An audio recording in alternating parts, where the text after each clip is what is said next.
கர்த்தருக்குள் ஸ்தோத்திரம். இன்றைய மன்னா. தேவன் இல்லாமல் சிருஷ்டி இல்லை. இயேசு கிறிஸ்து இல்லாமல் ரட்சிப்பு இல்லை. தேவ ஆவியானவர் இல்லாமல் ஆறுதல் இல்லை. விசுவாசம் இல்லாமல் கிறிஸ்தவம் இல்லை.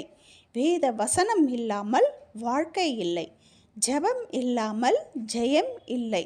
அவர் சித்தம் இல்லாமல் வாழ்க்கை இல்லை. அவர் கிருபை இல்லாமல் ஆசீர்வாதம் இல்லை. அவர் அன்பு இல்லாமல் பாவ மன்னிப்பு இல்லை. அவர் பிரசன்னம் இல்லாமல் அமைதி இல்லை. அவர் வல்லமை இல்லாமல் பாதுகாப்பு இல்லை. அவர் இரண்டாம் வருகை இல்லாமல் நமக்கு நியாய தீர்ப்பு இல்லை. பரிசுத்தமான நீதி இல்லாமல் நித்திய வாழ்வு இல்லை. பரமபிதா நம் இயேசு கிறிஸ்து பரிசுத்த ஆவியானவர் இல்லாமல் தேவனுடைய ராஜ்யம் இல்லை. ஆமாங்க, முதலாம் ஆதாம் இந்த பூமிக்கு பாவத்தை கொண்டு வந்தான். நம் ஆண்டவராகிய இயேசு கிறிஸ்து கடைசி ஆதாம். இவர் இல்லாமல் உயிர்த்தெழுதல் இல்லை.